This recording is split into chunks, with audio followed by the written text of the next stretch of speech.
In this video, we are going to write a response to a question with the action words, do the advantages of this outweigh the disadvantages? And this is a question type that has been reported to me twice so far in 2017, and it's still quite early in the year, so it's possible that you could get a question like this on your exam. Please leave a like on this video. That really does help my YouTube channel a lot, and please subscribe if you feel inclined to do so. Okay, let's look at the question. So the question reads, more and more students are going to another country for higher education. Do the advantages of this outweigh the disadvantages? Okay, so in this question, you're going to want to structure the response in a way that allows you to discuss the advantages and the disadvantages. It is possible for you to declare a position in the introduction paragraph, but these types of questions where you're asked for like the pros and the cons, the advantages and the disadvantages, they work best when you do kind of go through some sort of discursive process to come to a reasoned conclusion. So that's what I'm going to do in this sample essay. Now, before you commit your pen to paper, of course, you want to have a bit of a brainstorm session so that you have ideas in mind before you start the writing process. This will help you to write more fluently and to have your entire essay work much better, as a cohesive whole. So before I started the video, I came up with these ideas. So on the advantages side, I thought first and foremost, having international students at a university exchanges, or it allows people to exchange understanding, and this enriches the academic experience as a whole. So if you have people coming from another corner of the planet, maybe their approach to engineering is different, or it has creative ideas, and they've come to your university in your country, which has an academic backlog of information that they would find helpful. So it's just the exchanging of understanding, I think, is one of the top advantages that come to mind. Secondly, of course, the exchanging of cultures, which encourages international collaboration and friendship. Now, the disadvantages, I had some trouble coming up with them, to be honest, because disadvantages to having international students, or to the growing numbers of international students, it's sort of hard to think of what the disadvantage would be.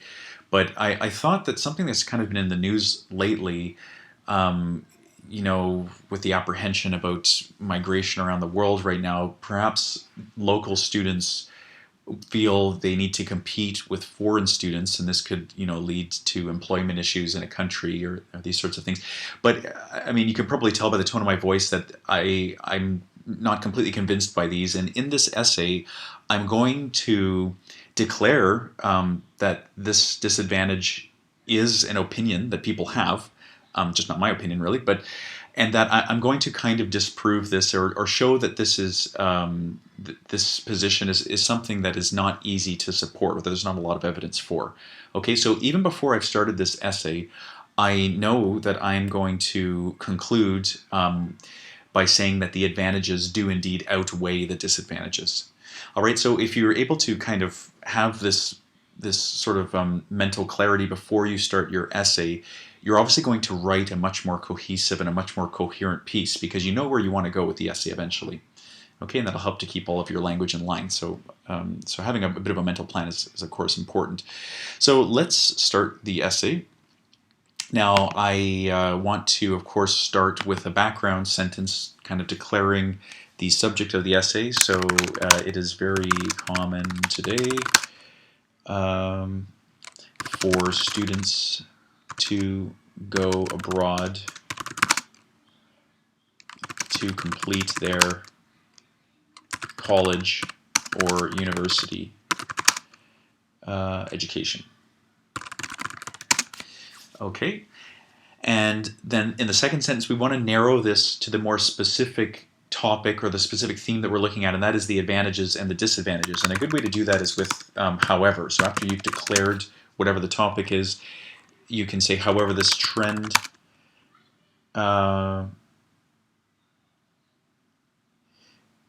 maybe we just presents more, or both, I guess, of course, both advantages and disadvantages. and then we might even narrow it further to the students and the institutions involved. Okay, so the reader knows that this is going to be something very central in this piece. Now, the last sentence that we're going to have in this introduction is a declaration of structure for the essay. And this is a very key sentence because it allows the, in this case, the examiner to know exactly, what sort of structure they can look for in the rest of the essay. So these items will be analyzed in this essay. And then I will also tell the examiner that I'm going to state my position at the end. So before a position is declared. So you could, I've written this in passive English, but you could say before I declare a position, which would be fine as well. But I'm just going to leave it like this. So these items will be analyzed in this essay before a position is declared. So now as we go through this essay, I want to point out a few of the different linking items that I'm using and encourage you to try using these in your own essays. So I start this paragraph with, it is very common, what am I doing here today? It is very common today for students to go, okay, so a very nice opener to get into wherever your background sentence is, or your background information is. And of course, if you're going to say it is very common today, be sure whatever the topic is indeed common. And then, like I was saying, to switch over, you could adapt this entire part of the sentence to your own writing. So, however, this trend presents both advantages and disadvantages. Okay, and then whatever the topic is. And this entire sentence could be something that you take and adapt to your own writing. These items will be analyzed in this essay before a position is declared. So of course, I'm not saying to take these items and reproduce them on your next IELTS exam. You don't want to do that. But take these little bits of language and practice using them in your own writing and adapt them to your own writing style. Okay, so our first supporting paragraph is going to, of course, look at the advantages. So we want to say that there are indeed advantages. So let's say something like the advantages of rising let's say foreign student numbers are not plentiful, but maybe numerous. The advantages of rising foreign student numbers are numerous.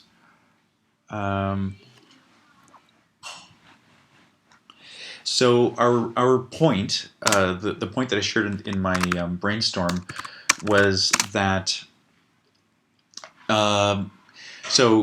having increasing numbers of foreign students, or having foreign students at all, encourages the exchange of understanding, of international perspective, and this is good for a university, department or faculty, because it helps to bring greater understanding, greater depth to the programs that are on offer.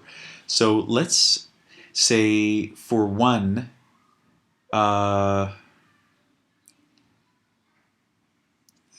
see, this trend encourages human collaboration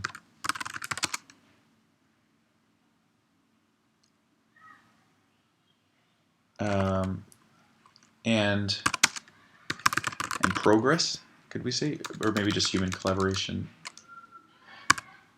and an exchange of ideas. And exchange. And let's just, sorry, we're just working the words out in my head here. And the exchanging of ideas. Let's say exchanging of ideas. Okay, now we want to be a bit more narrow with the example. So I'm going to just sort of make something up here. So if I were to say a Canadian, or I guess I'll start this with, for example, a Canadian engineering student in Japan would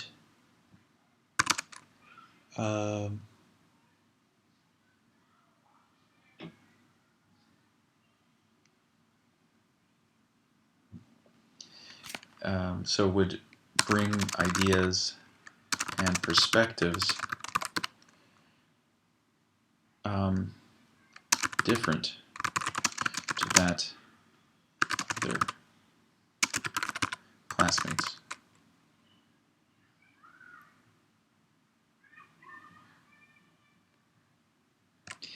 And then let's say a phenomenon that enriches the university's program as a whole, let's say. So, for example, a Canadian engineering student in attending a Japanese university would bring ideas and perspectives different to that of their classmates, a phenomenon that enriches the university program as a whole.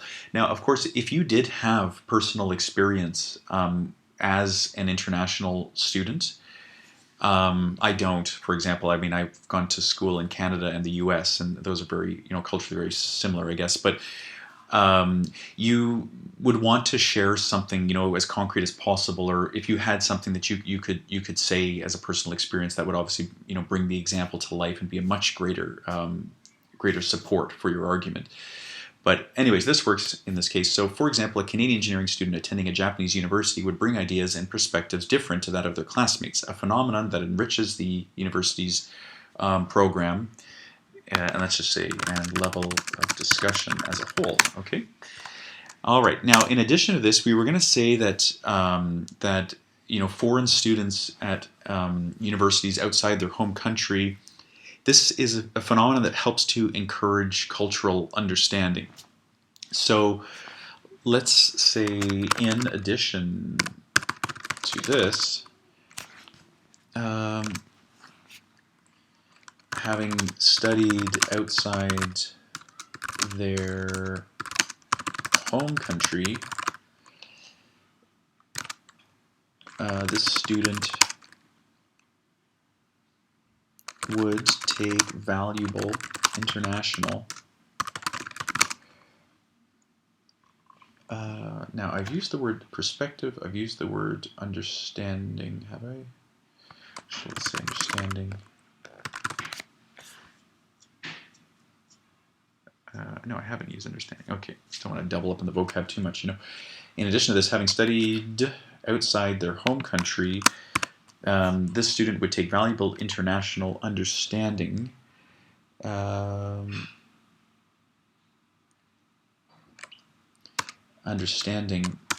with them.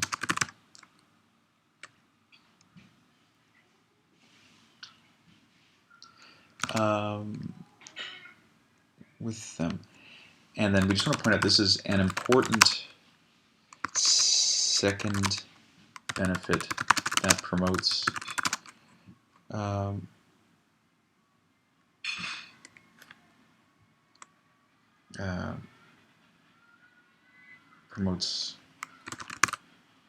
international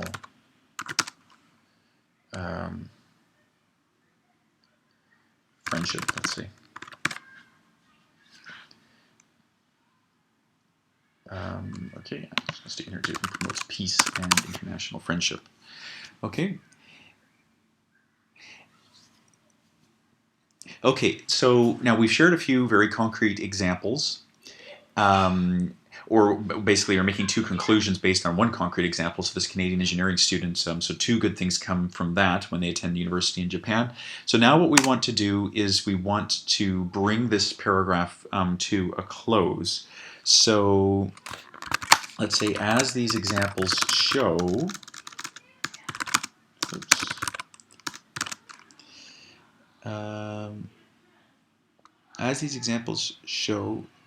students and the world at large benefit when higher studies are engaged outside the home country. Okay. All right, so now let's read through that paragraph again. I want to point out the small sort of linking phrases or the phrases that help the whole thing work as a cohesive whole. The advantages of rising foreign student numbers are numerous. For one, this trend encourages human collaboration and the exchanging of ideas. So that's maybe some language that you could take with you. So, moving to the first point in the paragraph that you're going to use to defend or to illustrate the topic sentence. For example, of course, for example, a Canadian engineering student attending a Japanese university would bring ideas and perspectives different to that of their classmates, a phenomenon that enriches the university's program and level of discussion as a whole. Okay. In addition to this, having studied outside their home country, this student would take valuable international understanding with them, an important second benefit that promotes peace and international friendship. So, linking phrase here, so in addition to this. Okay, and finally, as these examples show, I guess it's just the one example, isn't it? As this example shows, students in the world at large benefit when higher studies are engaged outside the home country. Okay, so then this is the linker that kind of brings us down into the conclusion for the paragraph. Now we're going to turn it around and look at the disadvantages of this. So let's shift using however. And okay, let's say, so however, now our disadvantage point was that local students may be threatened by foreign talent. This could lead to the loss of jobs. So if we said the globalizing of higher education does have certain disadvantages.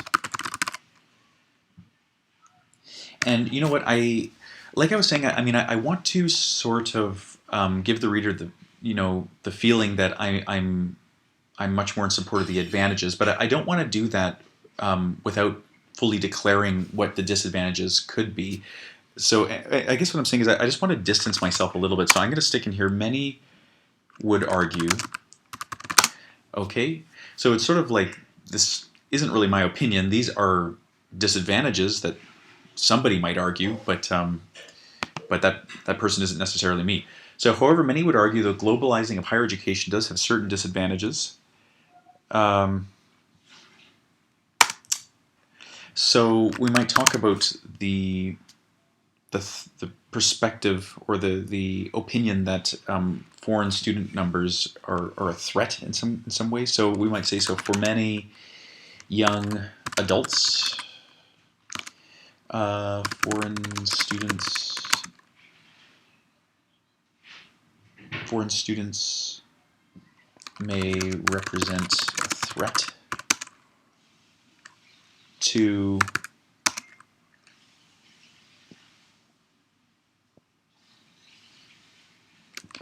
professional opportunities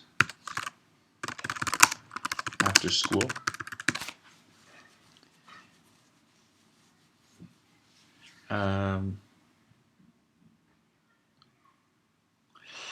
Okay, we might even make the idea a bit bigger, and so after school and the workforce of their country at large.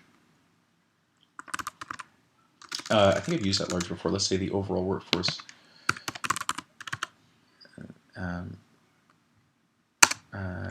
Nature of the workforce of their country. Let's take that out. The overall workforce of their country. So for many young adults, foreign students may represent a threat to professional opportunities after school and the overall workforce of their country. Okay. I'm going to stick in here both. So represent a threat to both professional opportunities after school and the overall workforce of their country. Okay, so now as an example, I'm going to share that in Canada, Sometimes large companies will scout for talent on university campuses. So I guess particularly in the sciences, if students at a university are doing something really interesting that looks like it could lead to some breakthrough of some kind. So this could lead to serious opportunities in employment. And I guess the point here is that these scouts they're basing their opinions completely on talent. It's not necessarily where the student is from. So I guess a drawback of having a large foreign population at a university is that it might cut away the job opportunities that would otherwise be offered to local university students. Okay, so let's say in Canada, for example,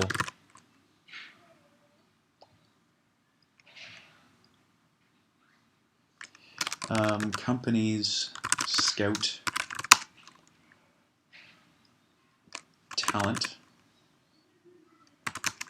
on university campuses.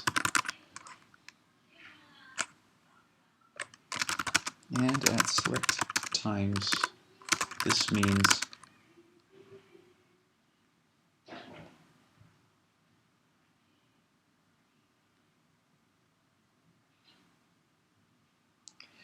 choosing a foreign student over a local student. In Canada, for example, companies scout talent on university campuses, and at select times this means choosing a foreign student over a local student. Changes to offering employment to a foreign student instead of a local student. So now this is the point where I want to start to turn around the progression of the discussion here, because we're talking about this as if it were a disadvantage, but in this next sentence I want to point out that this in a very small context might seem like a disadvantage, but what this could lead to for a country as a whole is actually an advantage. So I would use something like, although this scenario does occur, its impact on the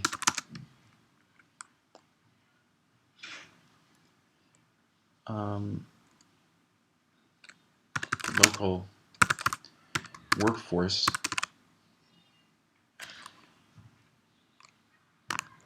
on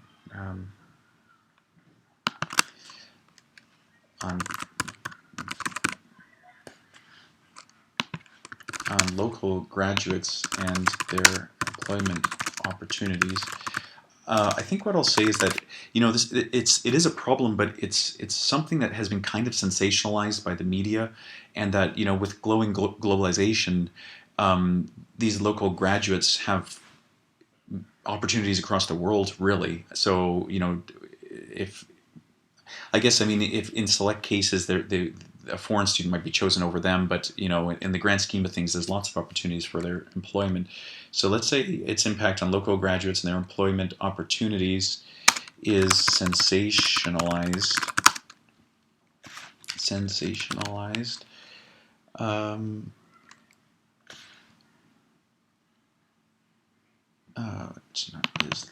been sensationalized by the media.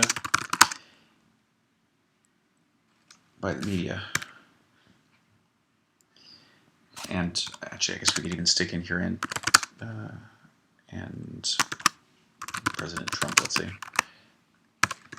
Okay, you know what? I'm going to make an executive decision here and just change the example to in the US. Okay, so in the US, for example, companies scout talent on university campuses, and at select times this means offering employment to a foreign student instead of a local student. Although this scenario does occur, its impact on local graduates and their employment opportunities has been sensationalized by the media and, let's say, large personalities like President Trump.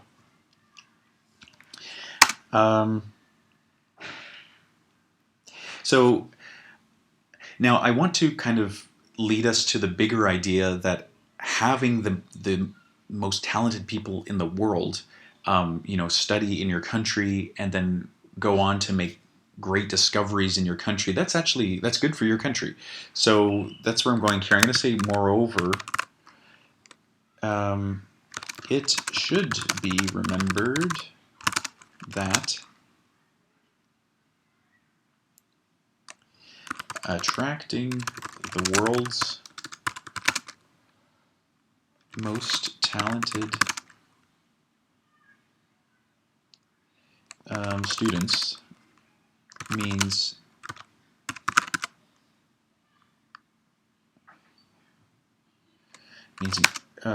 moreover, it should remember that attracting the world's most talented students means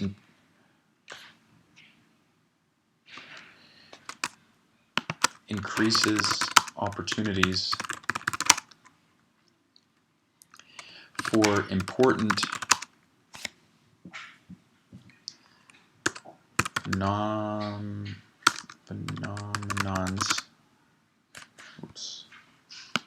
phenomenons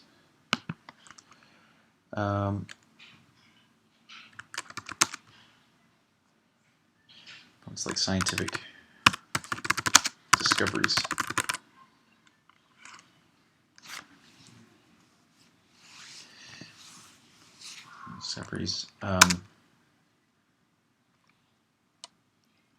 And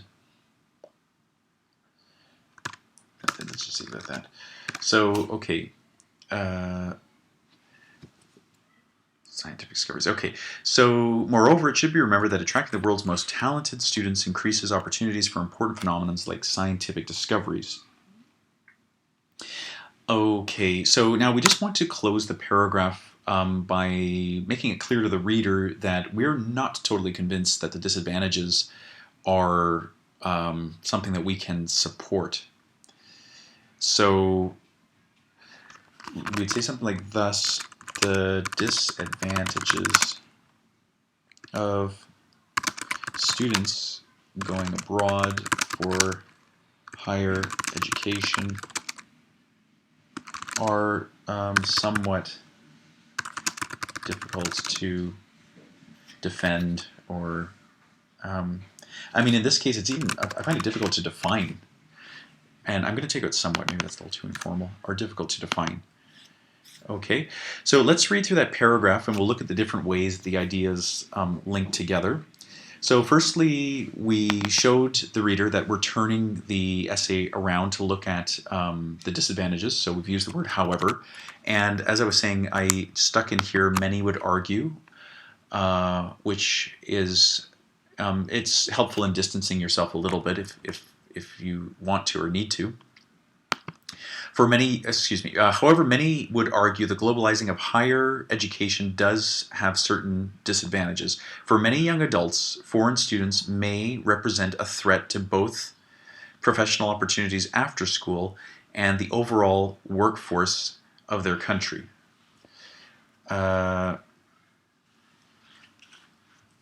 the US, for example, companies scout talent on university campuses, and at select times this means offering employment to a foreign student instead of a local student. So if you've watched my videos before, you know this structure where you can bring up a context, I guess. So in the US, and then comma, for example, comma, and then carry on with the example.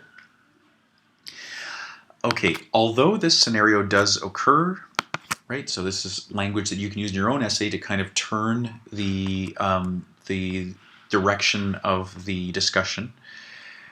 Its impact on local graduates and their employment opportunities has been sensationalized by the media and large personalities like President Trump. Moreover, okay, and you can even carry on with this. So moreover, it should be remembered that, so this is, where you're kind of leaning into your own perspective or additional evidence that supports what you're saying. So this, moreover, is very much connected to the change in tone of the essay. Okay, because I'm changing it to go against the disadvantages. And now I'm carrying on with more points here. So moreover, it should be remembered that attracting the world's most talented students increases opportunities for important phenomenons like scientific discoveries.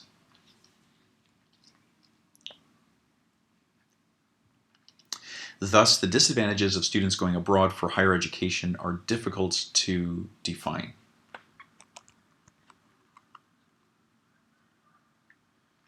Okay.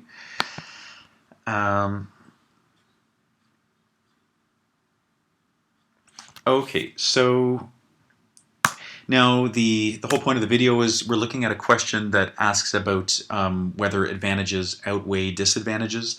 So that's what our response to that specific set of action words happens right here in the conclusion paragraph. In this case, and the conclusion is very easy to write because it's sort of just a restatement of what you've already talked about and then a declaration of your position. So as the above discussion reveals, the advantages of globalized higher education much outweigh the disadvantages.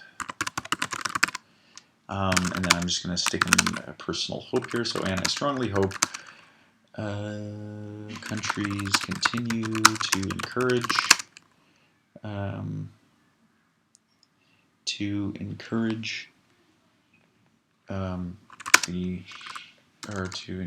the growth of their foreign student bodies. As the above discussion reveals, the advantages of globalized higher education much outweigh the disadvantages, and I strongly hope countries continue to encourage the growth of their foreign student bodies. Okay, so let's see. Now you could take this entire phrase here, as the above discussion reveals, the advantages of, right, and adapt that to your own writing. Much outweigh the disadvantages. Okay, and then to share your hope for the future, which is kind of a nice way to finish an essay or a recommendation, or a hope or a recommendation. I strongly hope, and then whatever you want to state. Okay, so let's go back up to the beginning of the essay. Now, as we read through it, try to see how the different sentences sort of work together. The entire essay works on the same theme. We're very careful when we switch perspectives and declare, the different points that we want to declare. So I'm just going to read through the question first. More and more students are going to another country for higher education. Do the advantages of this outweigh the disadvantages? And I should have pointed this out before, but the question doesn't really define, advantages for whom. Are we talking about for students, for countries? What is the context? So we're safe to kind of put our own context or our own spin on this, as long as we stay within the topic. And that's what we've done here. We've looked at how this can improve students' lives, improves universities, and it improves countries as a whole. It is very common today for students to go abroad to complete their college or university education. However, this trend presents both advantages and disadvantages to the students and the institutions involved. These items will be analyzed in this essay before a position is declared. The advantages of rising foreign student numbers are numerous. For one, this trend encourages human collaboration and the exchanging of ideas. For example, a Canadian engineering student attending a Japanese university would bring ideas and perspectives different to that of their classmates. Let me just change this to those. Of their classmates, a phenomenon that enriches the university's program and level of discussion as a whole. In addition to this, having studied outside their home country, this student would take valuable international understanding with them. An important second benefit that promotes peace and international friendship. As this example shows, students and the world at large benefit when higher studies are engaged outside the home country. However, many would argue the globalizing of higher education does have certain disadvantages. For many young adults, Foreign students may represent a threat to both professional opportunities after school and the overall workforce of their country. In the US, for example, companies scout talent on university campuses, and at select times this means offering employment to a foreign student instead of a local student. Although this scenario does occur, its impact on local graduates and their employment opportunities has been sensationalized by the media and large personalities like President Trump. Moreover, it should be remembered that attracting the world's most talented students increases opportunities for important phenomena like scientific discoveries. Thus, the advantages of students going abroad for higher education are difficult to define. Still not completely comfortable with this word. I'm going to put it into support. Sorry, I'm just going to change this at the last minute, but that's why you proofread, right? As the above discussion reveals, the advantages of globalized higher education much outweigh the disadvantages, and I strongly hope countries continue to encourage the growth of their foreign student bodies. Okay, so I hope that was helpful in addressing these sorts of questions that ask you to define or to declare whether the advantages outweigh the disadvantages. Please leave a like on the video. It really does help my channel if people like the videos and subscribe. And thank you for watching, and I'll see you in the next video.